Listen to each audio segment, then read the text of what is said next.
taqarrub, mendekatkan diri. Kita duduk di majelis ilmu itu taqarrub, mendekatkan diri kepada Allah Subhanahu wa ta'ala. Dan sadarkah kita hadirin sekalian bahwa akses untuk bisa mendekatkan diri kepada Rabbul Alamin, pencipta alam semesta, yang menciptakan kita, yang sayang sama kita, melebihi ibu kita sayang kepada kita, itu adalah kenikmatan yang lebih mahal daripada kenikmatan harta dunia.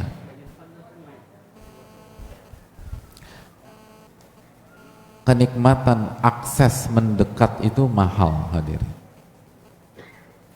Dan itu lebih mewah daripada materi, lebih mewah daripada uang.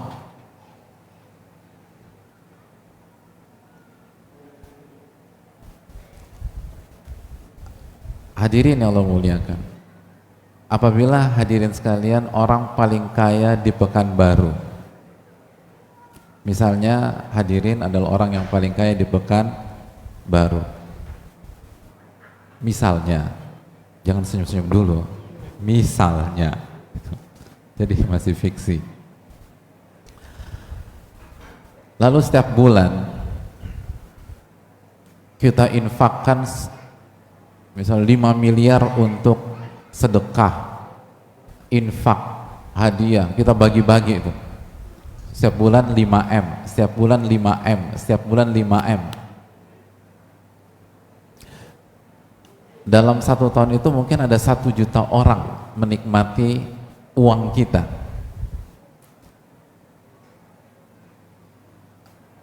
Ada 1 juta orang yang menikmati harta kita. Pertanyaannya simpel, apakah ketika kita memberikan 1 juta orang dalam tahun tersebut,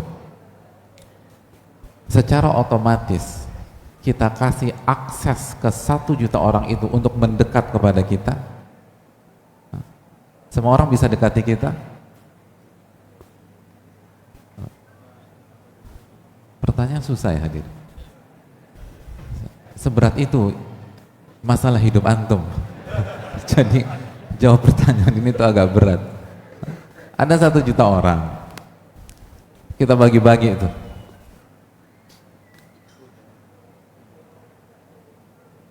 Apakah ketika kita kasih materi kepada dia, itu artinya mereka bisa mengakses kita? Enggak.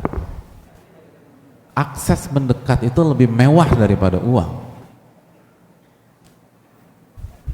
lebih berharga daripada uang. Kita mungkin kasih banyak orang, tapi bisa jadi tidak satu pun dari mereka kita kasih akses mendekat ke kita. Apalagi ke istri kita, bener kan? Ke keluarga kita. Hanya orang-orang spesial yang kita bukakan akses untuk bisa mendekat kepada kita dan keluarga. Hanya orang-orang baik, hanya orang-orang yang tulus, hanya orang-orang yang ikhlas yang kita bukakan akses untuk mendekat ke kita dan keluarga.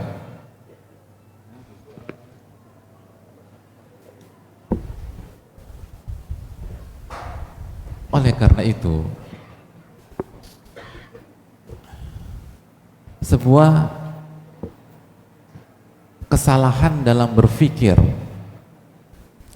ketika ada di antara orang yang membanding-bandingkan nikmat hidayah, nikmat akses mendekat kepada Allah dengan nikmat materi dan uang yang didapatkan oleh teman atau saudaranya.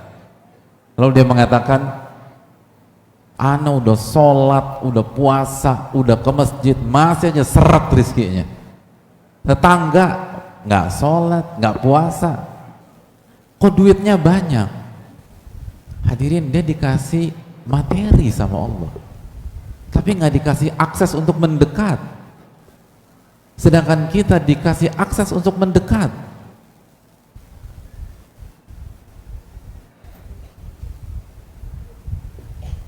Mana yang lebih mewah?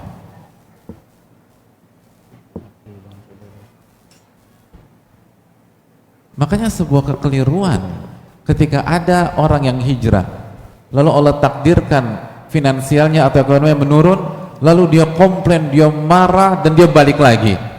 Lalu dia banding-bandingkan dengan orang yang tidak ibadah, tidak berhijrah, tapi duitnya banyak.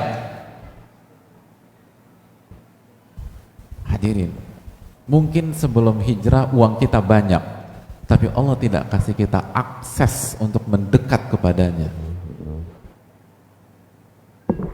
Sekarang mungkin uang kita nggak banyak, tapi Allah buka akses tersebut. Maka sebuah keanehan ketika kita banding-bandingkan diri kita dengan dia. Dia nggak ibadah kok bisa dapat duit. Dia sibuk dengan dunia kok lancar rezekinya. Anak nggak lancar. Hadirin, akses kita atau nikmat kita lebih tinggi daripada dia. Itu kayak kita dapat gaji 100 juta, lalu kita iri, kita hasad sama saudara kita, tetangga kita yang dapat penghasilan 10 juta. Saya nggak terima, masa dia dapat 10 juta? Gitu. Mas, berapa mas?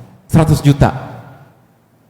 Hadirin, Anda dapat 100 juta, kok ngiri sama yang 10 juta? Kalau ada orang kayak gitu, enaknya diapain hadirin sekalian? Ada orang marah-marah gara-gara tetangganya dapat 10 juta, sedangkan dia dapat 100 juta. Hah? Kayaknya perlu diruqyah hadirin sekalian. Gak sesuai hadirin. Saya ingin tanya kepada hadirin sekalian,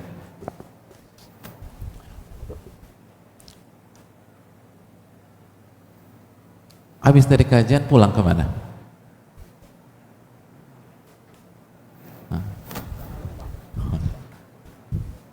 Berat pertanyaannya hadirin. Itu yang di belakang curiga kalau kita salah jawab. Oke, kita punya rumah. Saya ingin tanya, kita punya rumah. Saya ingin tanya, apakah setiap orang kita kasih akses ke rumah kita? Apakah setiap orang yang kita kasih uang di jalan, kita sedekah, ketemu orang kita kasih sedekah, kita persilakan dia masuk ke rumah kita? Enggak. Hadirin, di mana kita detik ini hadirin sekalian? Di masjid, Ustaz. Masjid itu apa hadirin sekalian? Rumah Allah. Rumah Allah hadirin. Berarti apa makna ketika kita bisa duduk di sini, kita bisa sujud di sini, kita bisa ruku di sini, kita bisa berzikir di sini, kita bisa baca Al-Quranul Karim, kita bisa mendengar keterangan para ulama ketika mereka menjelaskan qala Allah dan qala Rasul sallallahu alaihi wasallam. Itu bukan hanya sekedar belajar, padahal itu sudah utama. Itu bukan sebatas mengkaji, itu akses masuk ke rumah Allah tabaraka wa ta'ala. Itu Allah buka. Dan kita sepakat tadi, nggak semua orang kita kasih akses masuk rumah kita. Mana yang lebih mulia, kita atau Rabb kita subhanahu wa ta'ala? Lalu mana perasaan bangga ketika kita bisa datang ke masjid untuk sholat 5 waktu? Mana perasaan haru? Hadirin, terakhir sholat di masjid tahun berapa? Hah? Subuh tadi sholat di masjid hadirin. Oke. Kemarin sholat di masjid. Oke. Berapa kali? Kemarin sekali. Udah berapa tahun kita sholat di masjid? Pernah nggak ketika kita keluar setelah sholat, tanpa terasa mata kita berkaca-kaca atau keluar dari kajian, kita merasa haru karena Allah kasih akses sampai ke rumahnya. Kita yang pendosa, hadirin, kita yang banyak bandelnya dulu, kita yang nakal mungkin, kita yang banyak maksiat. Kalau waktu itu Allah azab kita itu logis, tapi Allah nggak azab kita, hadirin. Allah undang ke rumahnya, Allah bukakan akses. Tapi mana rasa syukur kepada Rabbul Alamin? Mana rasa haru? Mana air mata bahagia? Memangnya siapa kita? Berapa hafalan Quran kita misalnya? Sehebat apa kita qiyamul lail? Tapi Allah kasih akses. Makanya Allah berfirman dalam surat Yunus, "Qul bi fadlillahi wa bi rahmatihi fabidzalika falyafrahu huwa khairun mimma yajma'un." Katakan kepada mereka, wahai Muhammad, hendaklah mereka bergembira ketika mereka mendapatkan karunia dan rahmat dari Allah. Bi fadlillah wa bi rahmatihi, karunia dan rahmat. Apa tafsir karunia dan rahmat? Sebagian ulama tafsir mengatakan karunia adalah iman dan rahmat adalah Al-Quran, dan sebagian ulama tafsir menjelaskan karunia adalah Al-Quran dan rahmat adalah menjadi ahli Quran. Hadirin, Allah suruh kita gembira. Lalu mana kegembiraan itu ketika kita dibukakan akses oleh Allah Tabaraka wa Ta'ala?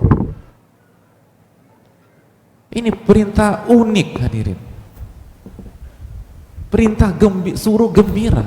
Dalam ayat ini Allah nggak perintahkan kita sholat, Allah nggak perintahkan kita puasa, Allah nggak perintahkan kita berinfak, Allah perintahkan kita bergembira. Mungkinkah orang gembira tanpa ada alasan yang jelas? Nggak mungkin. Allah katakan huwa khairun mimma yajma'un, itu lebih baik daripada seluruh yang dikumpulkan oleh manusia. Nikmat hidayah, nikmat akses itu mahal, hadirin. Kita bisa sujud di rumah Allah itu mewah, kita bisa ruku di rumah Allah mewah.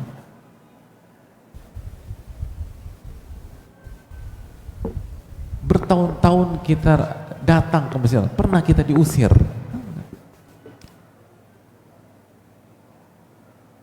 Oleh karena itu, hadirin Allah muliakan, bersyukurlah, karena seringkali kita lebih sering bersyukur ketika mendapatkan materi, namun kurang bersyukur ketika kita mendapatkan akses dari Allah, mendapatkan hidayah dari Allah, mendapatkan taufik dari Allah Tabaraka wa Ta'ala. Dan semoga Allah menjadikan kita hamba-hamba yang bersyukur, karena sedikit yang pandai bersyukur. Wa qalilun min ibadiyasy syakur, sedikit dari hamba-hambaku yang bersyukur. Padahal itu kunci dari ilmu. Al-Imam Abu Hanifah, salah satu dari 4 imam mazhab, mengatakan sesungguhnya kunci saya mendapatkan ilmu yang bermanfaat karena berusaha bersyukur dan bertahmid kepada Allah. Setiap saya mendapatkan ilmu, saya bersyukur sama Allah Tabaraka wa Ta'ala. Semoga kita menjadi hamba-hamba yang bersyukur, dan semoga Allah Subhanahu wa Ta'ala memberikan kita tambahan nikmat karena syukur kita tersebut. Amin ya rabbal alamin.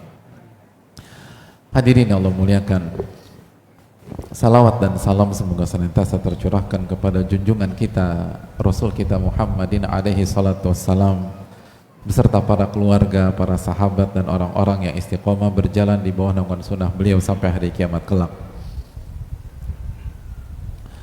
Hadirin Allah muliakan, pada kesempatan kali ini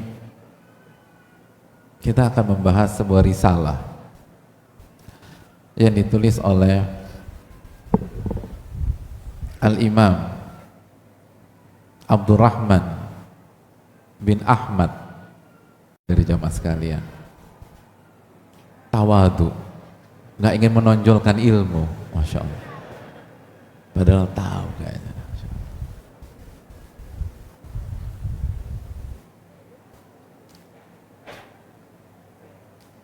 Beliau ulama di abad ke-8 Hijriyah.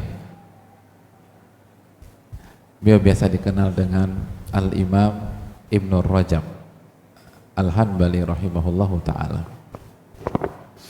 Nama besar dalam ilmu. Ibnu Rajab itu panggilan dari nama lain dari kakeknya. Makanya kalau kita baca Abdurrahman bin Ahmad bin Rajab. Pernah dengar nama itu hadirin sekalian? Ya. Beliau punya banyak karya. Dan karya beliau kutibalahu atau kutibalahul qabul, diterima oleh umat. Dan salah satunya adalah risalah yang berjudul Warathatul Anbiya, ahli warisnya para nabi. Ahli warisnya para nabi alaihi wassalatu wassalam.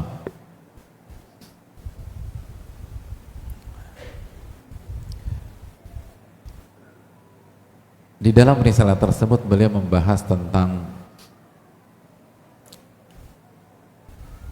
hadis yang dikeluarkan Imam Ahmad, Imam Abu Dawud,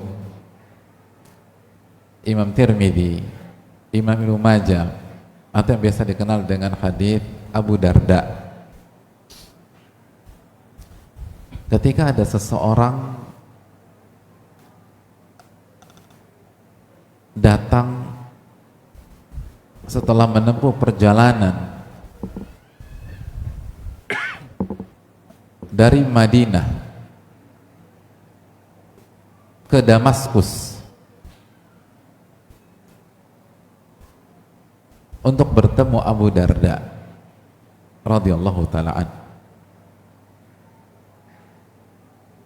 Lalu ketika orang ini Madinah dan ke Damaskus, ke Syam, ketika orang ini bertemu dengan Abu Darda, maka Abu Darda bertanya, apa yang menyebabkan engkau datang menemui saya?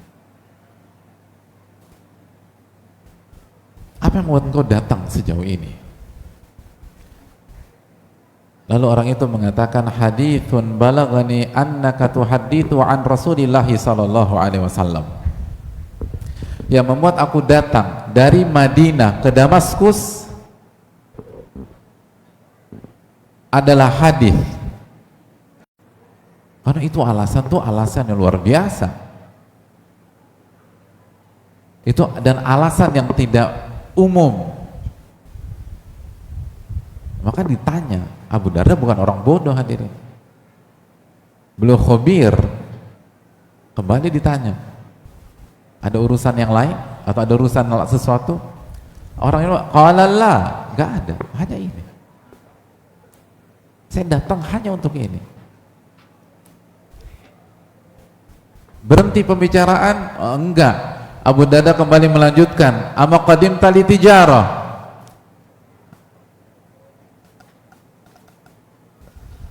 Tidakkah engkau datang untuk urusan bisnis? Mungkin ada bisnis kali. Iya, mungkin mau nanya sebuah hadis. Tapi mungkin ada urusan lain. Mau beli sesuatu, atau mau jualan, atau mau ketemu orang, atau mau ketemu klien, atau sekalian dinas. Kan di masyarakat kan suka gitu hadirin.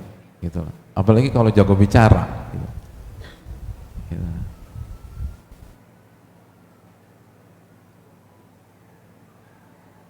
Alhamdulillah Ustadz, anak datang nih khusus nih gitu.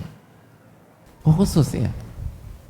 Padahal sekalian mampir, ada dinas di Pekanbaru. Tapi bahasanya khusus datang gitu loh.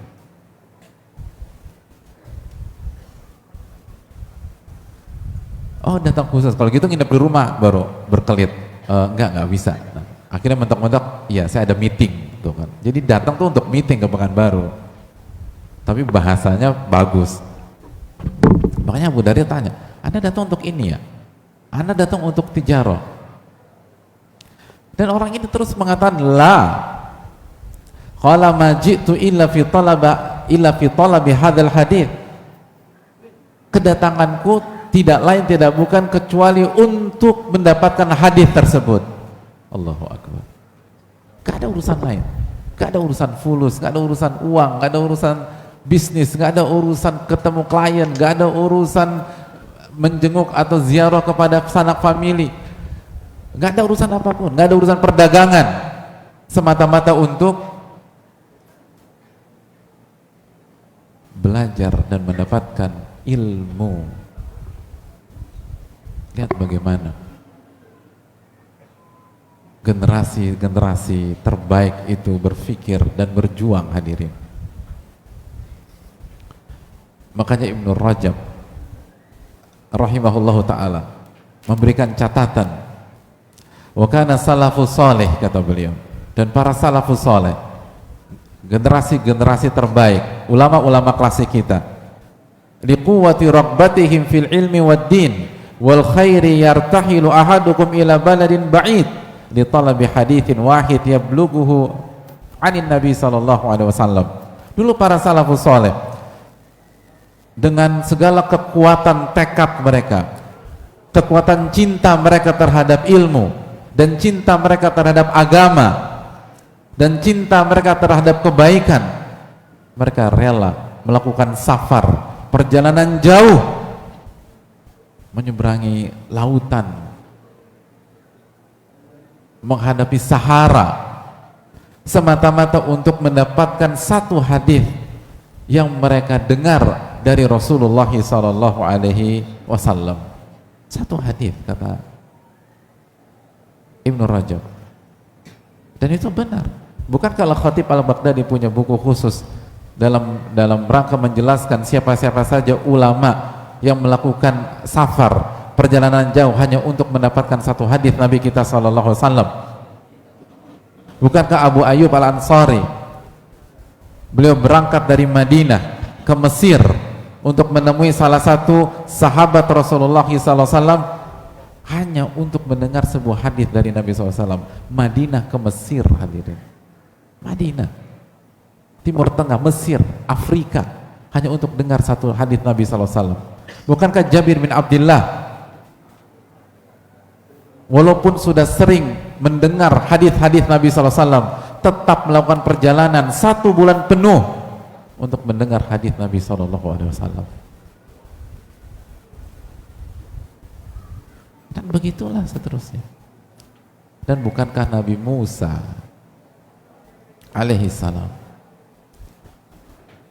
ketika Allah subhanahu wa ta'ala menjelaskan bahwa Allah punya seorang hamba yang memiliki ilmu yang tidak beliau miliki, maka beliau meminta kepada Allah untuk diberikan akses belajar dan mendapatkan ilmu dari Nabi Khadir. Padahal siapa beliau, hadirin? Beliau adalah kalimullah, manusia yang berbicara dengan Allah subhanahu wa ta'ala. Beliau mendapatkan Taurat. Makanya ulama mengatakan, kalau ada orang yang cukup membatasi diri dan tidak perlu melakukan perjalanan jauh untuk mendapatkan ilmu, maka orang itu adalah Nabi Musa.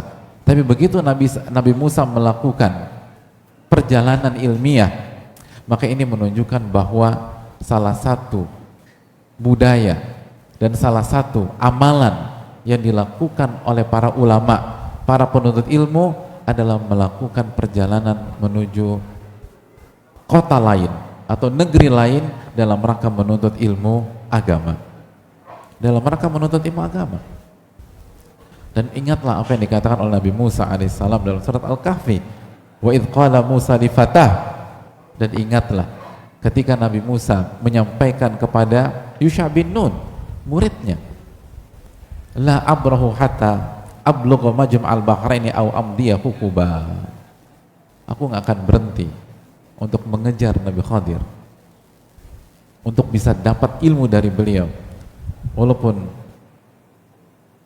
hatta ablugha majma'al bahrain, sampai aku berada persimpangan dua laut, atau aku harus melakukan perjalanan bertahun-tahun. Ada beberapa keterangan, sebagian ulama mengatakan puluhan tahun, sebagian ulama mengatakan sampai aku wafat aku akan kejar terus.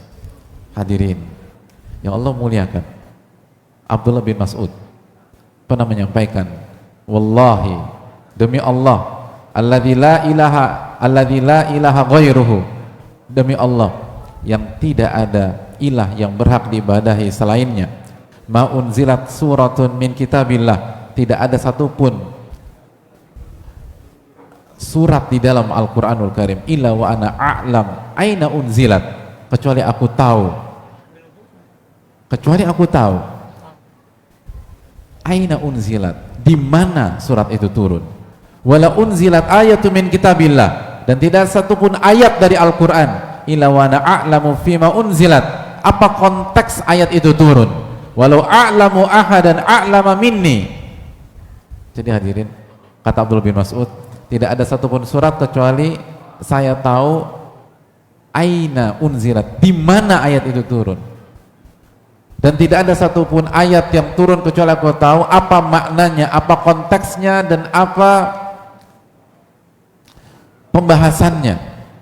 Jadi ilmunya Abdullah bin Mas'ud itu bukan hanya tahu tafsir lagi, beliau tahu di mana setiap surat itu turun. Allahu Akbar.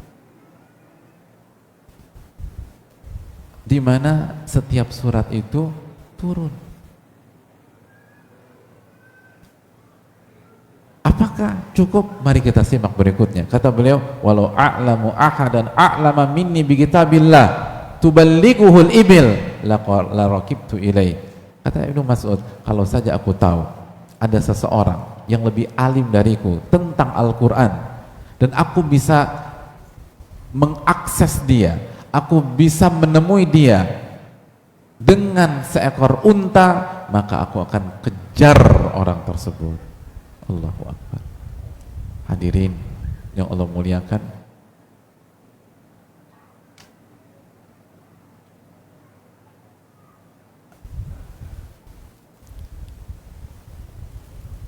pelajaran yang bisa kita petik dari keterangan ulama-ulama tadi, pentingnya melakukan perjalanan, datang ke majelis ilmu.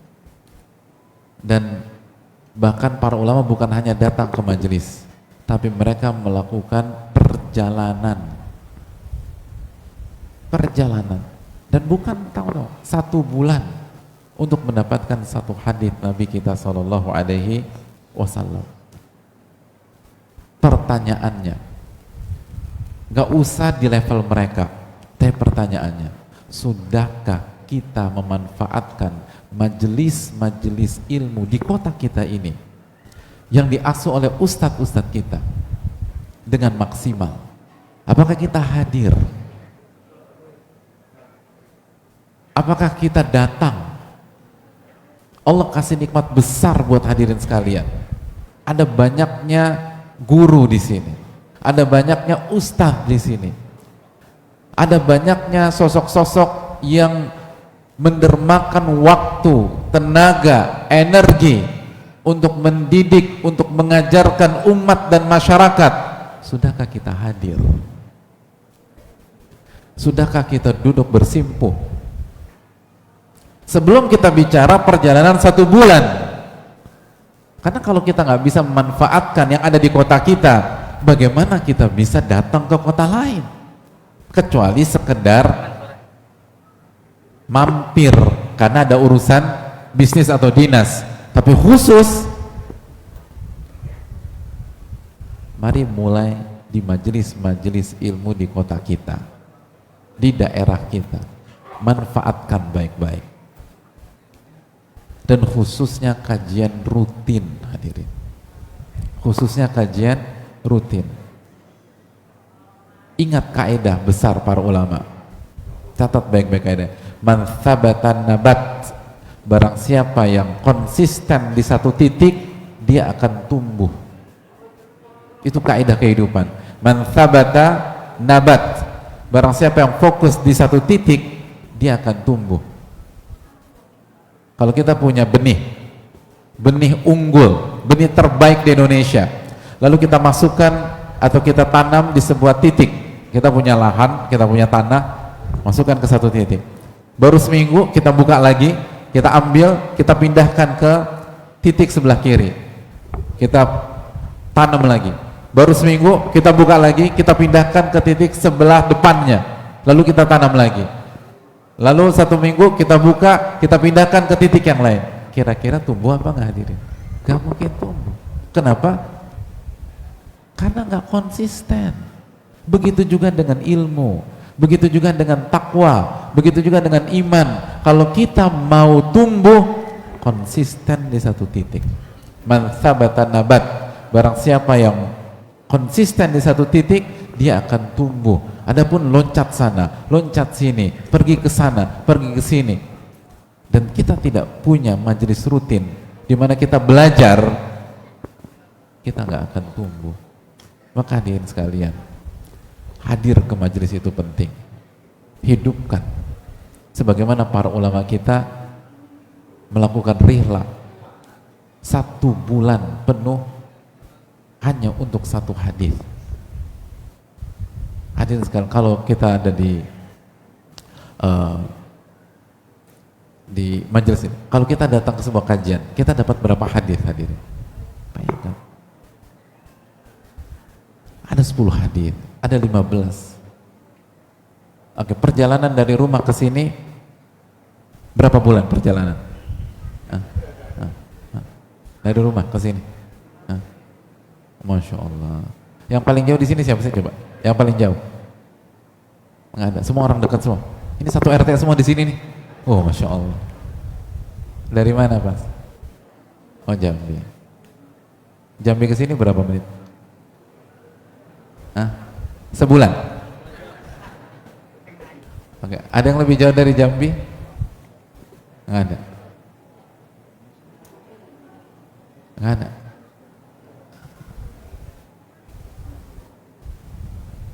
Nggak ada.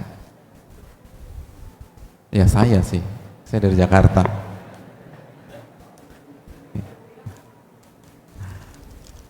Oke, saya kasih hadiah parfum. Tapi jauh hadirin. 15 jam, Jambi. Oh, 12 jam, oke. Tolong kasih beliau.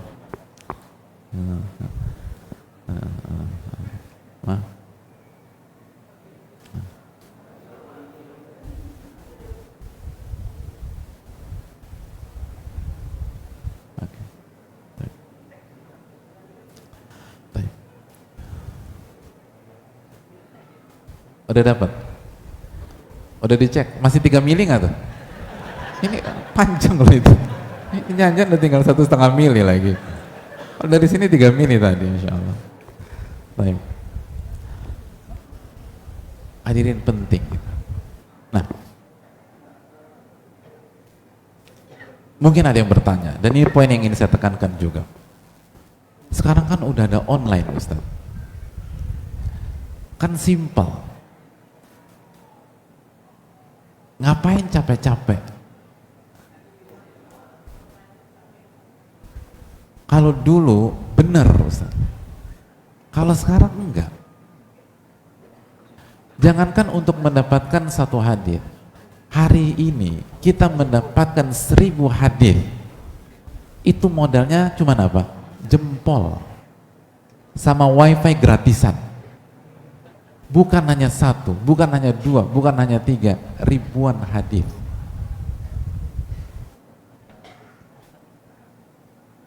Hadirin, camkan baik-baik. Kenapa para ulama melakukan rihlah? Kenapa materi ini kita angkat? Karena kita harus camkan bahwa bedakan antara ilmu nafi dan ilmu maklumat. Bedakan antara ilmu nafi dan ilmu maklumat. Apa arti maklumat? Ilmu yang merupakan wawasan. Bedakan ilmu nafi dengan ilmu yang sebatas diketahui, dimengerti, dipahami. Kalau tugas kita atau tujuan kita hanya untuk mendapatkan ilmu maklumat, maka silakan pakai segala cara, bebas. Tapi kalau kita ingin mendapatkan ilmu nafi, ilmu yang bermanfaat, hanya ada satu cara. Kalau kita tidak menempuh jalan ini, tidak akan dapat ilmu nafi. Emangnya beda Ustadz? Beda hadirin. Saya mau tanya sama hadirin sekalian, apakah seluruh umat muslim di Pekanbaru sholat Jumat hadirin? Enggak. Kenapa? Karena ada perempuan. Itu jawaban menarik. Oke, pertanyaannya kita spesifikan lagi. Apakah semua laki-laki muslim itu sholat Jumat? Enggak. 99% orang yang enggak sholat Jumat tahu tidak sholat Jumat itu wajib? Tahu. Pekanbaru loh ya, tahu. Apakah semua muslim yang enggak ada udzur syar'i tadi pagi sholat subuh? Tanpa maksud suudzon, tapi itu fakta. Pertanyaannya, yang tidak sholat subuh tadi pagi, kalau kita tanya, tahu tidak bahwa sholat subuh itu wajib? Tahu. Berarti punya ilmu apa tidak? Punya, tapi maklumat. Kita tanya sama ibu-ibu di belakang. Ibu-ibu tidur. Saya mau tanya sama ibu-ibu sekalian. Di sini ada gibah apa tidak, ibu-ibu? Masya Allah, enggak. Masya Allah. Enggak, Bu. Semuanya jaga lisan ini. Maksud saya, enggak salah Pak Ustadz. Masya Allah. Yang gibah, yang lisannya membicarakan orang, kira-kira tahu tidak, punya ilmu apa tidak bahwa hukum ghibah itu haram dan dosa besar? Tahu. Tapi kenapa lisan ini diucapkan? Berarti dia punya ilmu apa tidak? Punya ilmu maklumat, tapi ilmunya tidak bermanfaat. Ketika dia mendengarkan azan subuh, dia tidak bisa manfaatkan ilmunya yang menyatakan salat subuh itu wajib. Ketika dia masuk waktu zuhur di hari Jumat, lalu azan dikumandangkan, dia tidak bisa manfaatkan ilmunya. Padahal dia udah ngaji firman Allah, ya ayyuhalladzina amanu idza nudiya lis-salati min yaumil jum'ati fas'au ila dzikrillah wa dzarul bai'. Wahai orang-orang beriman, apabila azan di waktu siang di hari Jumat dikumandangkan, fas'au ila dzikrillah. Dia tahu. Dia paham, dari kecil dia belajar itu. Tapi dia nggak bisa manfaatkan ilmunya. Nggak bisa manfaatkan ilmunya. Ketika ada di antara kita dipecat dari kerjaannya, dan dia nyeseknya minta ampun, dia marah, dia meledak, padahal dia udah tahu. Inna sabra inda sadamatil ula, kesabaran itu ketika hentakan pertama. Tapi dia nggak bisa sabar. Kenapa demikian? Dia nggak bisa manfaatkan ilmunya tersebut. Ada dua perbedaan yang sangat signifikan antara ilmu maklumat dan ilmu nafi', hadirin sekalian.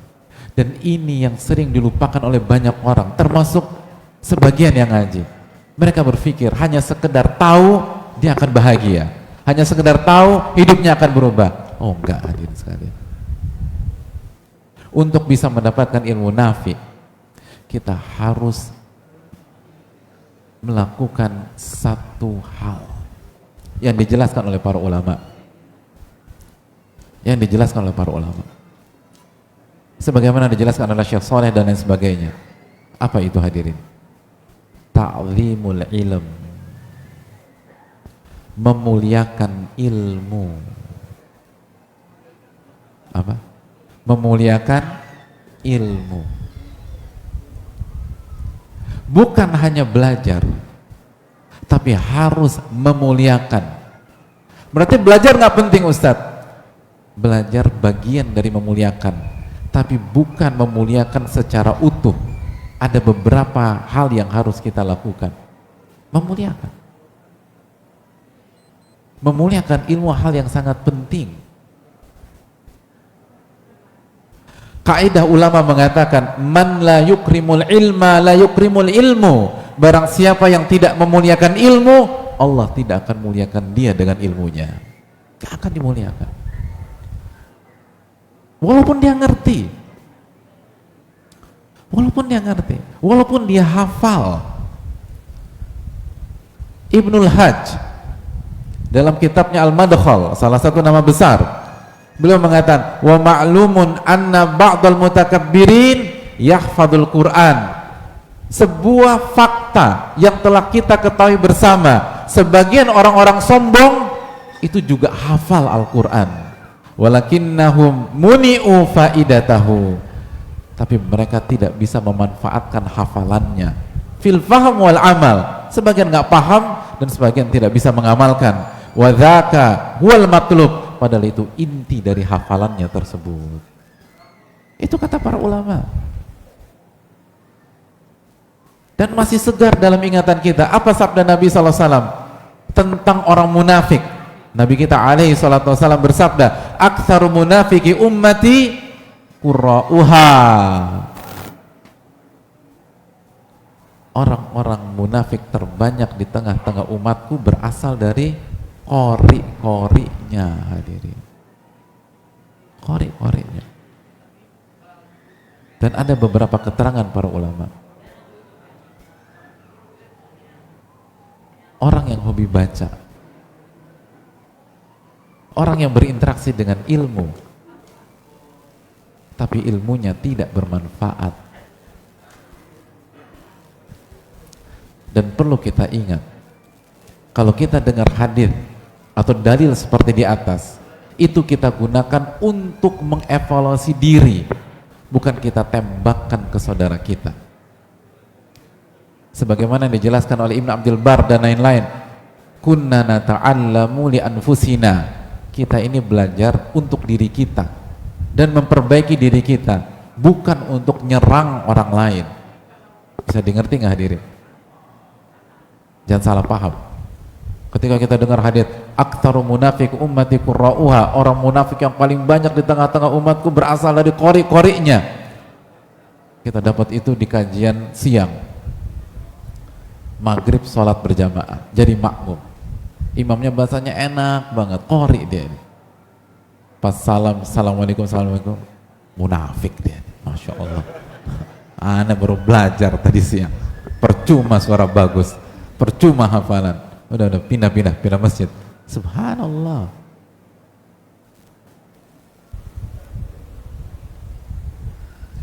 Ulama dulu itu baca ayat, baca hadis untuk mengevaluasi diri dan husnudzon sama saudara, baik sangka sama saudara.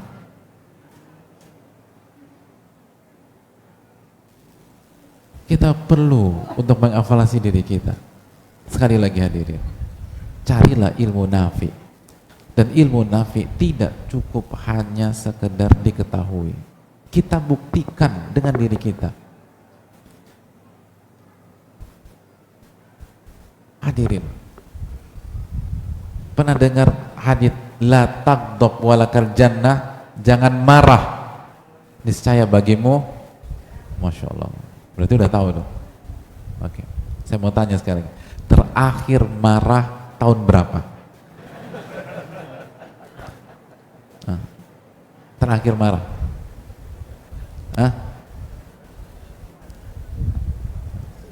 Tadi malam marah Pak Ustaz. Emang tuh istri ya? Oh masya Allah udah. Pertanyaan berikutnya, tahu hadis ini tahun berapa? Cocoknya kalau tadi malam masih marah, tahu hadis ini tadi subuh pas kultum. Tapi ternyata kan nggak demikian.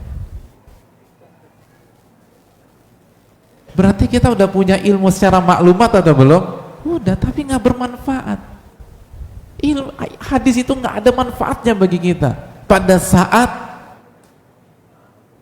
mungkin istri kita khilaf, pada saat mungkin anak kita nggak mau diatur, tapi kan Nabi SAW mengatakan la taghdab walakal jannah, kecuali kalau kita marah mendidik, itu bab yang berbeda. Banyak orang lupa tentang konsep ini, padahal ini dasarnya ilmu. Lalu bagaimana kita mau berhasil kalau hal-hal dasar kita lupa dan kita nggak tahu?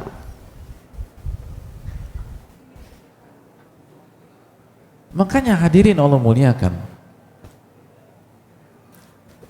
kata para ulama seperti Syekh Saleh, kata beliau, wa qalilun yabqa fayanfa khairun min kathirin yulqa fayurfa. Sedikit tapi menancap, kokoh dan bermanfaat, itu lebih baik daripada punya banyak ilmu tapi menguap dan gak ada manfaatnya sama sekali.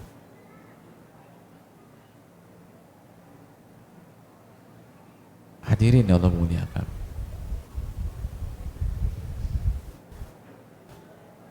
dulu itu kata para ulama kita tuh ngelihat orang berilmu atau enggak bukan pada saat berkhutbah atau pada saat bicara di podium, tapi kita lihat dari sikap dan perilakunya sehari-hari. Itu para ulama dulu. Ilmunya hidup. Ilmunya hidup.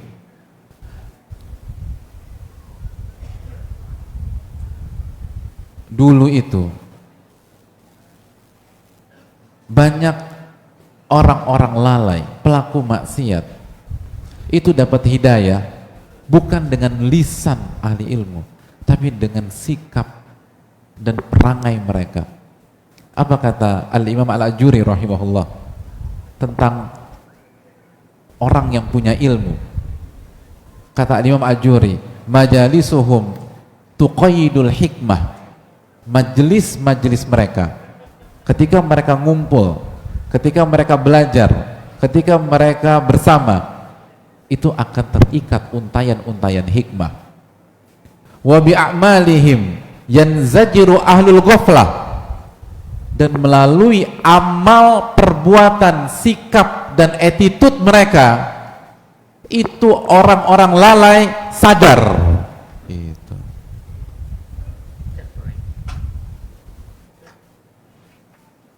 Kita kadang-kadang udah bebusak nih mulut, nggak sadar-sadar orang.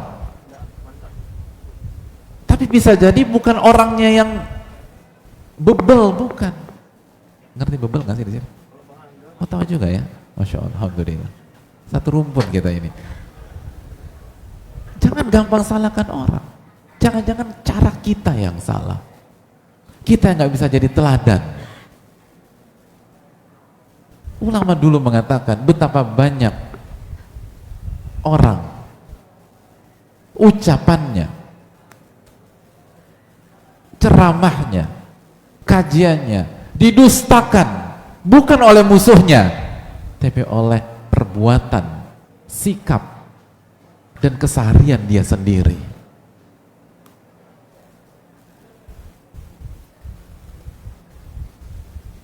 Hadirin, ulama-ulama dulu itu bersikap,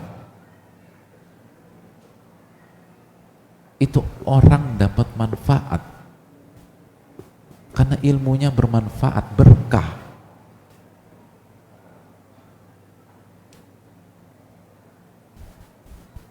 Pernah dengar nama Al-Imam As-Sukari?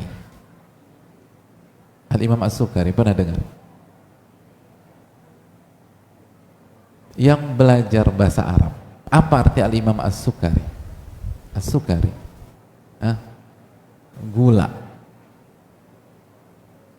Jadi Al-Imam As-Sukari, Al-Imam sang gula. Itu kalau pakai bahasa Indonesia. Pertanyaannya, emangnya ibunya kasih nama dia gula? Coba siapa yang ibunya kasih namanya gula? Enggak. Kayaknya enggak deh Pak Ustadz. Oke, beliau punya pabrik gula? Enggak juga. Kenapa beliau dinamakan As-Sukari? Kalau kita baca biografi beliau, karena ulama yang satu ini, kalau bicara manis hadirin, lembut, orang tuh seneng. Seperti ngomong sama beliau seperti minum secangkir teh yang pakai gula.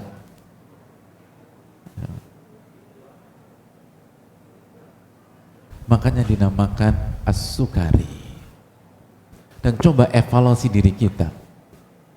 Gitu loh.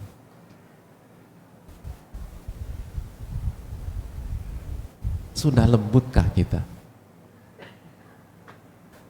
Sudah santunkah kita? Sudah bermanfaatkah hadis yang kita pelajari selama ini? Man kana yu'minu billahi wal yaumil akhir falyaqul khairan aw liyasmut. Barang siapa yang beriman kepada Allah dan hari akhir, hendaknya berkata baik atau diam. Kira-kira ketika kita berada di lingkungan rumah kita atau lingkungan kantor kita dan lingkungan kita ngerti bahasa Arab, kira-kira kita akan dinamakan Pak Sukari apa tidak? Atau kita lebih cocok dinamakan Pak Kohwati gitu, kopi hitam, karena kalau ngomong sama kita pahit omongannya. Ini kayak kopi ini cocok gitu loh. Dan kopi zen, kalau hitam tuh enak. Kalau kita orang sakit hati hadirin sekalian, ilmu kita bermanfaat apa enggak? Ini yang perlu kita renungkan. Berapa tahun kita belajar? Apa manfaatnya? Berapa tahun kita belajar? Apa manfaatnya? Iman kita bertambah apa enggak hadirin? Apa kata Ibnu Qayyim rahimahullahu ta'ala? Kata Ibnu Qayyim, kullu ilmin wa amalin la yazidul imana quwwatan famadkhul. Setiap ilmu dan setiap ibadah yang tidak menambah iman, maka ilmu dan ibadah tersebut disusupi oleh oknum. Siapa oknumnya? Riya misalnya, sum'ah misalnya, sombong, arogan. Catat baik, kullu ilmin wa amalin la yazidul imana quwwatan famadkhul, kata Allah. Setiap ilmu dan setiap amal yang tidak menambah iman kita, maka ada masalah besar pada ilmu kita. Setiap ilmu yang tidak merubah tutur kata kita, ada masalah dengan ilmu kita, kata para ulama. Setiap ilmu yang tidak merubah keyakinan kita sama Allah, ada masalah dengan itu. Setiap ilmu atau setiap sholat berjamaah yang tidak merubah perangai kita kepada istri, ada masalah dengan ilmu kita. Begitu juga dengan ibu-ibu. Setiap kajian, setiap ilmu, setiap amalan yang tidak membuat ibu-ibu tambah santun di hadapan suami, tambah lembut sama suami, tambah nurut sama suami, maka ilmu ibu-ibu disusupi. Ada masalah dalam diri kita. Ibu-ibu masih suka suara tinggi apa enggak sama suami? Masya Allah. Enggak. Alhamdulillah. Aku tuh nggak pernah suara tinggi dengan suami Pak Ustadz. Masya Allah. Apa rasanya Bu? Nggak punya suami? Pantesan aja nggak pernah suara tinggi. Belum terbukti. Ibu-ibu, sebagian istri ulama-ulama dulu itu benar-benar menjaga perasaan suaminya karena ilmunya bermanfaat. Sampai-sampai diriwayatkan sebagian istri para ulama dulu, di antaranya istrinya Ibrahim An-Nakhai, itu mereka nangis karena suaminya nangis. Cengeng Pak Ustadz suaminya? Bukan.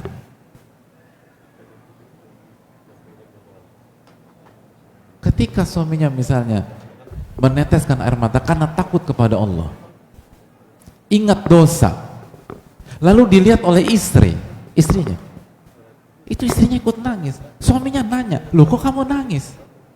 Saya nangis karena engkau nangis bang, gitu. Ingin menjaga perasaan suami. Kalau suami sedih, saya nggak boleh riang gembira, apalagi pasang petasan, nggak boleh hadirin. Ngejaga perasaan suaminya, gitu ya. Insya Allah lah ibu-ibu di sini juga demikian. Amin ya rabbal alamin. Itu ilmu yang bermanfaat. Hanya ingat terus ucapan Ibnu Qayyim, kullu ilmin wa amalin la yazidul imana quwwatan famadkhul.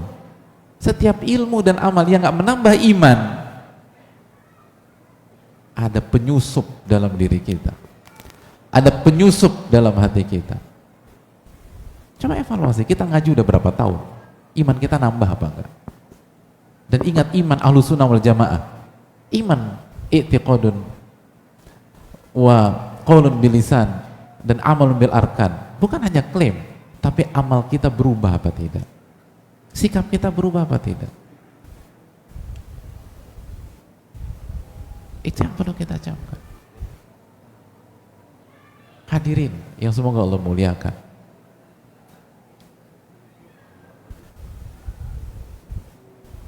makanya hendaknya yang kita perjuangkan adalah ilmu nafi, ilmu yang bermanfaat. Dan untuk bisa mendapatkan ilmu nafi, maka kita harus memuliakan ilmu. Dan salah satu bentuk memuliakan ilmu,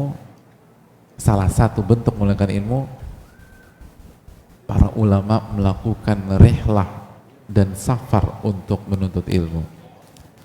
Dan hadirin diharapkan datang langsung ke majelis ilmu, karena semakin kita melangkah, itu bukan hanya datang untuk belajar, tapi memuliakan. Kedatangan itu bentuk memuliakan dan membesarkan. Benar nggak hadirin sekalian? Kalau lebaran kita 10 bersaudara, orang tua udah meninggal, rahimahumullah, yang datang itu yang bungsu ke yang paling tua atau yang paling tua datang yang paling bungsu? Budaya kita gimana hadirin? Kenapa? Memuliakan. Lebaran anak yang datang ke rumah orang tua, bukan orang tua datang ke rumah anak. Karena memuliakan. Kedatangan itu memuliakan hadirin. Jadi kalau kita lihat dari sisi konten mungkin sama, dengar di rumah dengan datang langsung sama. Dengar di daerah kita dengan safar, apa bedanya Ustadz? Sama. Tapi kalau kita bicara tentang memuliakan, beda. Orang yang ngerti kehidupan sepakat beda. Dengan datang, itu kita lebih memuliakan. Dan dengan kita memuliakan ilmu Allah, Allah akan muliakan kita. Makanya hadirin sekalian Allah muliakan, ada seseorang, kata Ibnu Rajab, bersumpah, lalu dia agak bingung dengan hukum yang berkaitan dengan sumpahnya. fa ushkilat 'alal fuqaha, maka dia ingin bertanya kepada ahli ilmu, pada ulama. Fadulla 'ala baladin fastab'adahu, lalu dikasih tahu kalau mau nanya masalah begini, ada ulama tapi di negeri seberang atau di negeri yang jauh gitu loh. Kata nih orang, fastab'adahu, jauh banget tuh gitu. Nggak ada yang lebih dekat gitu loh. Kalau enggak, emang harus datang kalau bahasa kita, nggak bisa WA aja kan gitu. Kok jauh banget? Apa nasihat kepada orang ini? Faqila lahu inna dzadzikal balad qaribun ala man ahammahu dinuhu. Ketahuilah, negeri itu dekat bagi orang yang menganggap agamanya itu penting. Nggak ada kata jauh kalau kita yakin bahwa agama kita penting. Nggak ada kata jauh kalau kita yakin bahwa iman kita penting. Nggak ada kata jauh kalau kita yakin bahwa ketakwaan kita penting. Nggak ada kata jauh kalau kita meyakini bahwa kesehatan jiwa kita penting. Sebagaimana ketika ahli dunia atau banyak orang yang menganggap, ahli dunia atau bukan ahli dunia, yang menganggap bisnisnya penting, dia bisa berada di Eropa untuk mengurus bisnisnya tersebut. Ketika menganggap bisnisnya penting, dia bisa ada di Dubai, dia bisa ada di Abu Dhabi, karena menganggap bisnisnya penting. Ketika menganggap kesehatan fisiknya penting, dia bisa ada di Malaysia, dia bisa ada di Singapura, dia bisa ada di Jepang, dia bisa ada di Jerman, dia bisa ada di Rochester. Bayangkan, Rochester jauh hadirin sekalian, bisa sampai 20-an jam. Kok bisa ke sana? Berobat Pak Ustadz. Emangnya nggak bisa di dekat-dekat? Kesehatan saya penting Pak Ustadz. Itu. Nggak ada alasan untuk nggak datang kajian. Nggak ada alasan untuk tidak kembali kepada Al-Quran dan Sunnah Nabi SAW. Belajar ilmu kalau kita anggap agama kita penting. Kalau kita anggap bahwa akhirat kita penting. Kalau kita yakin bahwa surga kita itu penting, gak ada alasan. Yang bilang jauh itu berarti dia sama saja membuka aibnya, membuka kelemahan imannya, bahwa bagi dia akhirat itu gak penting, bagi dia agama itu gak penting, bagi dia takwa itu urutan kesekian, kedua, ketiga, dan keempat. Inna dzalikal balad qaribun ala man ahammahu dinuh. Sadarlah, negeri itu dekat kalau Anda meyakini bahwa agama Anda penting, ilmu itu penting, ilmu itu mulia. Makanya pentingnya memuliakan para ulama kita. Kenapa ilmunya berkah? Kenapa terjadi perubahan? Kenapa mereka diangkat oleh Allah Subhanahu wa taala? Karena mereka memuliakan ilmu Allah Subhanahu wa taala, bukan sebatas belajar. Bukan sebatas belajar, bukan hanya sekedar kecerdasan. Kecerdasan penting hadirin, tapi kita nggak akan mendapatkan ilmu nafi hanya dengan kecerdasan. Nggak mungkin dapat kecerdasan, nggak mungkin dapat ilmu nafi hanya dengan kecerdasan, hanya dengan kepintaran. Kata para ulama, al ilmu jamil la yunalu illa bil jamal. Ilmu itu indah, tidak akan bisa diraih kecuali dengan cara yang indah, dengan memuliakan. Nggak mungkin bisa. Sekarang oleh karena itu evaluasi diri kita. Kenapa banyak ilmu kita nggak bermanfaat? Kenapa banyak ayat yang kita pelajari nggak bisa kita manfaatkan? Ketika ada momentumnya, ketika ada masalah kita nggak bisa sabar, ketika ada musibah kita nggak bisa sabar, ketika orang yang kita cintai meninggal dunia kita nggak bisa ridho dengan takdir Allah Subhanahu Wa Taala, ketika uang kita habis kita nggak bisa bertakwa sama Allah, ketika kita dizolimi kita nggak bisa memaafkan, padahal kita tahu hampir semua dalil tersebut. Kita tahu idfa billati ya ahsan, balas yang buruk dengan yang baik. Kita tahu ayat khudil afwa wa'mur bil urfi wa arid anil jahilin, maafkan, tetap ajak pada kebaikan dan berpalinglah dari orang-orang bodoh. Kita sudah mengkaji firman Allah Subhanahu wa taala, wa ibadur rahmanil ladzina yamshuna 'alal ardi hauna wa idza khatabahumul jahiluna qalu salama, dan hamba-hamba Allah yang berjalan di atas permukaan bumi dengan penuh ketawaduan. Tapi kenapa kita berjalan dengan penuh kearogansian? Kenapa kita kadang-kadang berjalan dengan penuh kepongahan? Padahal kita tahu ayat tersebut. Dan kenapa kita gampang terprovokasi? Kenapa kita gampang terpicu? Bahkan kita nggak usah bicara jauh-jauh. Di dalam rumah pun kita gampang terprovokasi oleh orang-orang terdekat kita. Bagaimana dengan musuh kita? Kalau kita gampang terprovokasi dengan istri kita, dengan anak-anak, lalu bagaimana kita berhadapan dengan orang-orang yang membenci sama kita? Padahal kita tahu wa ibadur rahmanil ladzina yamshuna 'alal ardi hauna wa idza khatabahumul jahiluna qalu salama. Dan apabila diprovokasi oleh orang-orang yang bersikap bodoh, hamba-hamba Allah itu akan mengatakan salama, akan merespon dengan baik, dengan positif, nggak terprovokasi, nggak terpancing. Kenapa kita susah melakukan itu? Padahal kajian kita bertahun-tahun. Apakah kajian yang salah? Mari kita cek. Ternyata kajiannya diajarkan Al-Quran dan Sunnah Nabi SAW dengan pemahaman Rasulullah SAW dan pemahaman para sahabat, pemahaman para tabi'in, tabi'ut, dan para ulama-ulama kita yang berkibat kepada generasi terbaik. Berarti konten kajian nggak ada yang salah. Apa yang salah? Kita tidak memuliakan. Kita anggap remeh. Kita berpikir belajar agama seperti belajar sains, belajar ilmu-ilmu lain. Yang penting tahu, yang penting paham, yang penting maklumat. Oh enggak. Ilmu Allah itu mahal. Ilmu Allah itu mewah. Ilmu Allah itu tidak akan Allah berikan kecuali kepada orang-orang yang hatinya bersih. Umar mengatakan bahwa ilmu itu yang menyentuh hati, hadirin sekalian. Bukan yang hanya sebentar menyentuh kepala atau otak kita, hati. Ini yang perlu kita tanamkan. Ilmu itu menambah iman. Makanya dulu para sahabat, para ulama-ulama klasik kita, para salafus saleh kita, kalau ngajak orang untuk ke kajian, apa bahasa mereka di antaranya? Di antara bahasa mereka apa? Ta'alau nu'minu sa'atan. Mari kita sejenak menambah iman kita. Kan dulu hadirin sekalian. Dan insya Allah sekarang juga masih banyak. Orang ketika keluar dari kajian, bukan hanya maklumat yang nambah, tapi imannya bertambah. Bukan hanya ayatnya tambah atau hadisnya tambah, tapi keyakinan sama Allahnya bertambah. Bukan hanya sekedar tahu ini dan tahu itu. Oh ternyata hukumnya ini, oh ternyata hukumnya itu ya. Bukan hanya itu penting. Tapi dia semakin yakin kepada Allah.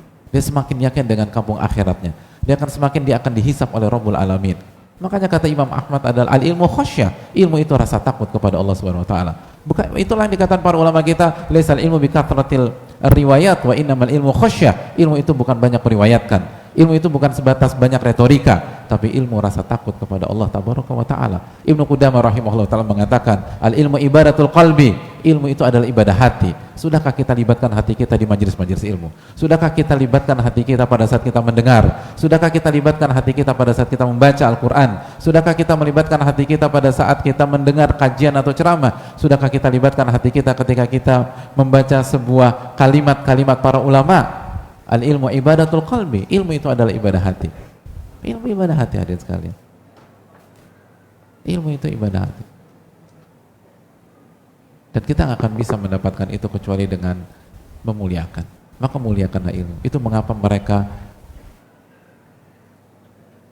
jalan 1 bulan untuk mencari ilmu. Karena ilmu bukan maklumat. Gini loh hadirin, kalau kita pakai logika logika mainstream ya, mereka 1 hadis butuh 1 bulan perjalanan. Benar kan? Hadis Jabir. 1 hadis berapa? 1 bulan perjalanan. Kita hari ini 1000 hadis berapa bulan perjalanan? Jempol wifi. Harusnya kalau pakai logika simpel, yang lebih unggul yang mana? Yang 1 hadis 1 bulan atau 1000 hadis hitungan detik? Hah? Harusnya kalau pakai logika-logikaan ya, lebih unggul yang mana? Oke, kenyataannya bagaimana? Khairun nasi qarni thumma alladhina yalunahum thumma alladhina yalunahum. Sebaik-baik manusia adalah generasiku, lalu yang berikutnya, lalu yang berikutnya. Makanya yang terbaik al khairu fi ittiba'i man salaf. Yang terbaik adalah kita mengikuti metodologi para ulama-ulama kita di masa sahabat, tabi'in dan tabi'ut tabi'in. Dan salah satu core mereka, salah satu inti mereka belajar, memuliakan ilmu, bukan hanya sekedar belajar. Makanya ini masalah panjang hadirin. Tapi kalau kita, bagaimana para ulama kita membahas bagaimana datang ke majelis, bagaimana cara duduk dibahas hadirin, cara duduk dibahas, cara bicara, cara bertanya, semua dibahas. Baju dibahas hadirin, baju. Imam Malik rahimahullah, kalau ada yang berkunjung kepada beliau akan nanya, ada yang bisa saya bantu apa tidak? Kita mau bahas apa? Kalau mau bahas masalah umum dan seterusnya, langsung masuk ke pembahasan. Tapi kalau kedatangan tamu ingin membahas hadis Nabi SAW, minta izin dulu, masuk dulu. Ngapain? Mandi, ganti baju, pakai parfum, lalu keluar lagi. Lalu mari kita berbicara tentang hadis Nabi SAW. Kenapa? Memuliakan hadirin. Mandi. Mereka berwudu. Sebagian ulama klasik seperti Said bin Musayyib itu lagi sakit, dijenguk. Salah satu penjenguk nggak mau menyia-nyiakan kesempatan ketemu sama ulama. Ditanyalah tentang ilmu, ditanya tentang hadis. Itu Said bin Musayyib dan sebagian ulama yang lain itu berusaha duduk dengan penuh kepayahan, dengan penuh menahan rasa sakit. Kata orang yang ada di sisinya, biarin aja berbaring. Kata beliau, enggak, saya malu apabila hadis Nabi SAW dibaca, saya dalam kondisi berbaring. Allahu Akbar. Kenapa? Memuliakan hadirin. Memuliakan itu penting. Makanya itu salah satu makna al-adab qoblal ilm, adab sebelum ilmu. Karena salah satu hal adalah memuliakan. Kita kalau beradab baik, itu artinya kita memuliakan orang. Itu maksudnya. Anda harus memuliakan ilmu kalau Anda ingin mendapatkan ilmu yang bermanfaat. Wallahu ta'ala a'lam bishawab. Ngomong-ngomong, kita ini sampai asar atau sampai maghrib hadir? Kok nggak selesai ini?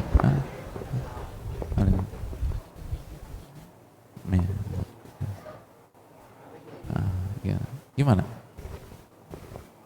Sampai jam berapa? Oke. Gimana? Hadirin, sampai asar atau maghrib? Maghrib. Siap? Serius? Oke. Saya nggak siap hadirin. Saya mau pulang pada zuhur. Nah, gitu. Nggak bisa digertak orang sini ya. Masya Allah, bagus lah. Kata Ibnu Qayyim rahimahullah, yang kalau mau jadi penuntut ilmu yang pertama harus berani dulu. Gitu. Kata Ibnu Qayyim rahimahullah ta'ala. Saya rasa cukup sampai di sini. Kita buka sesi tanya jawab. Wassalamualaikum warahmatullahi wabarakatuh.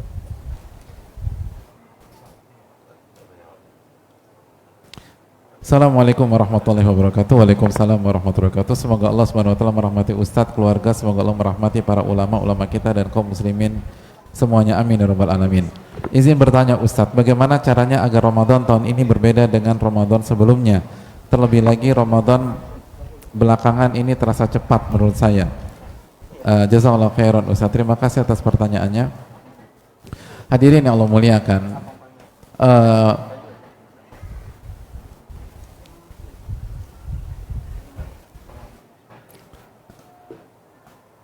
al-jaza min jinsil amal. Balasan itu tergantung jenis perbuatan.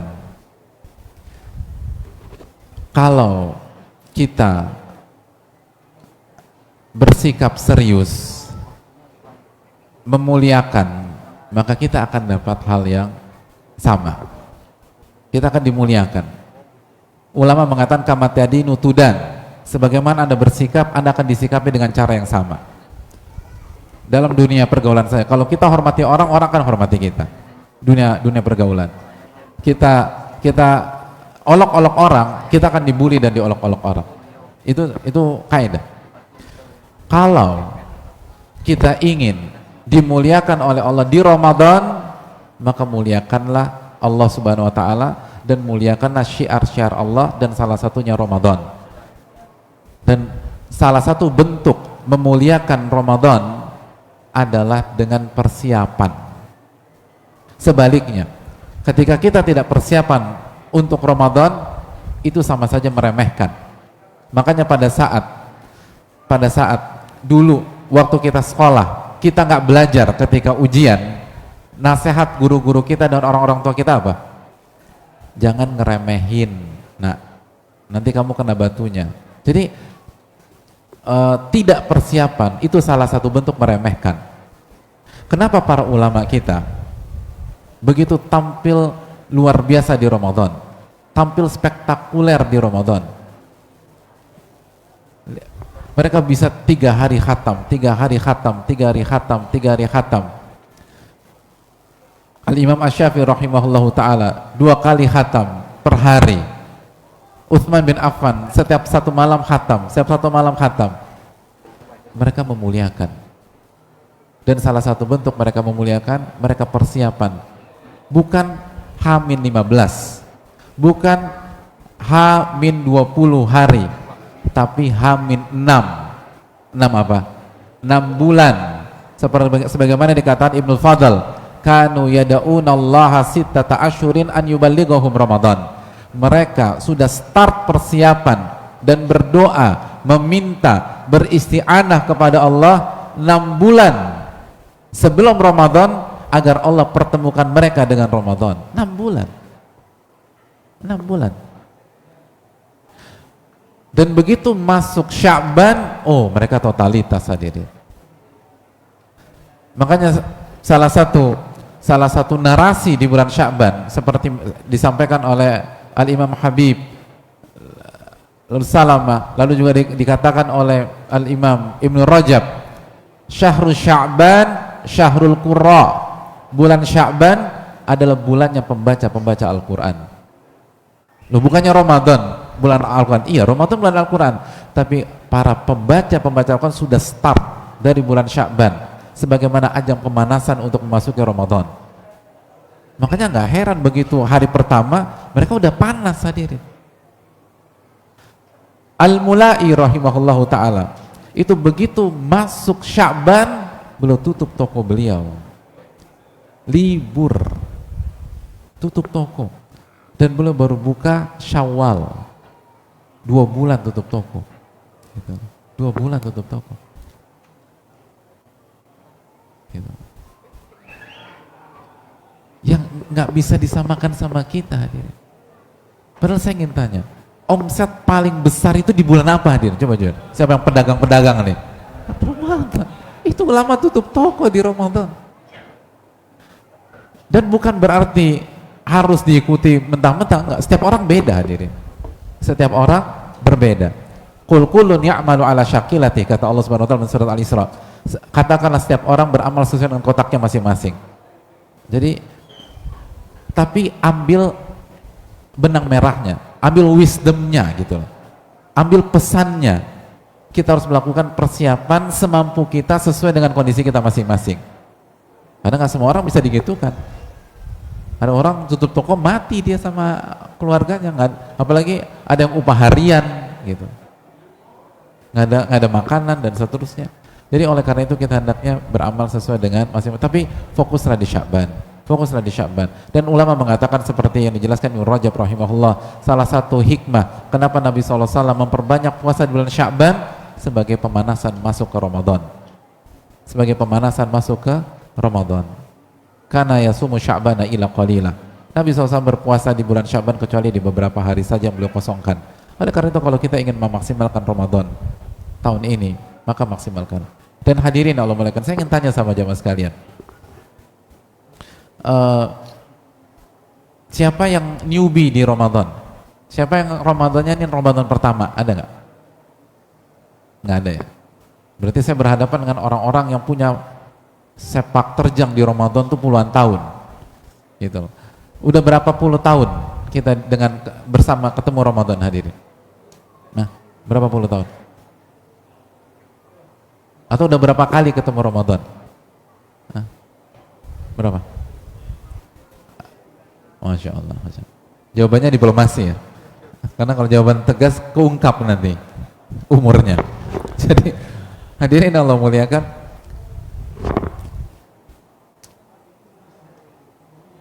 Ramadan tahun-tahun lalu sudah menjadi bukti bahwa Ramadan gak sesimpel yang dipikirkan orang.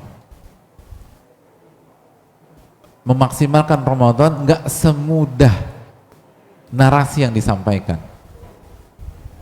Coba kita flashback ke belakang. Kita punya target di Ramadan tahun lalu, atau 2 tahun lalu, atau 3 tahun yang lalu. Siapa di antara kita yang semua targetnya sapu bersih? Atau kenyataannya sebaliknya, ada banyak target yang tidak tercapai. Itu menunjukkan nggak mudah. Walaupun cuma 1 bulan, masa nggak bisa? Susah. Maka butuh pertolongan Allah Subhanahu Wa Taala. Butuh takarrub kepada Allah. Butuh iyyaka na'budu wa iyyaka nasta'in. Sejauh mana kita banyak berdoa kepada Allah Subhanahu Wa Taala agar Allah memudahkan kita di Ramadan tahun ini. Oleh karena itu, mumpung masih ada waktu, mumpung masih ada belasan hari ke depan, coba maksimalkan Sya'ban ini untuk persiapan. Persiapan. Minta pertolongan Allah Subhanahu Wa Taala. Karena ini penting.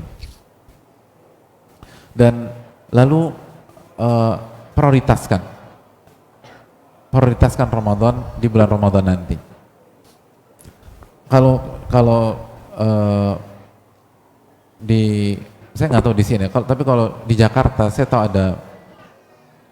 ada diriwayatkan ada orang itu, Jakarta itu kan perjalanan pergi pulang kantor itu bisa 1 sampai 2 jam hadirin, dan sangat padat kalau Ramadan. Macetnya tuh berkali-kali lipat karena semua orang tuh pengen buka puasa di rumah. Itu ada orang mensiasatinya gimana sih? Dia harus masuk, dia harus bekerja, dia harus segala macam. Itu, dan dia bekerja naik motor. Dia kerja naik apa? Naik motor. Ada nggak kerja naik motor? Nggak ada. Sini naik kereta semua kalau kerja. Nah, di Ramadan dia ganti alat transportasi, dia naik taksi. Padahal gajinya pas-pasan. Ketika ditanya, Mas, naik taksi sebulan penuh? Iya. Rugi dong? Iya. Tapi itu yang bisa saya lakukan sehingga saya dapat waktu untuk bisa baca Quran di taksi. Dan begitu sampai di rumah, nggak terlalu ngantuk ketika sholat taraweh. Dan saya lebih memilih rugi secara materi daripada saya kehilangan momentum, karena saya nggak bisa cuti, saya harus bekerja. Setiap orang tuh punya trik masing-masing hadirin. Coba pikirkan trik kita. Ada kasus lain, ini nggak setiap orang beda, tapi semoga menginspirasi lah. Ada kasus lain, itu ada orang, kalau di sini Ramadan pulang kantor jam berapa? Jam 4. Tapi sini nggak macet ya? Macet nggak sih? Macet juga? Oh, mulai macet sikit. Nah, di Jakarta itu bisa 2 jam loh, bisa 2 jam. Maka begitu selesai, dia nggak pulang. Gitu. Dia putuskan tetap di kantor. Jadi yang lain pada pulang, dia putuskan tetap di kantor.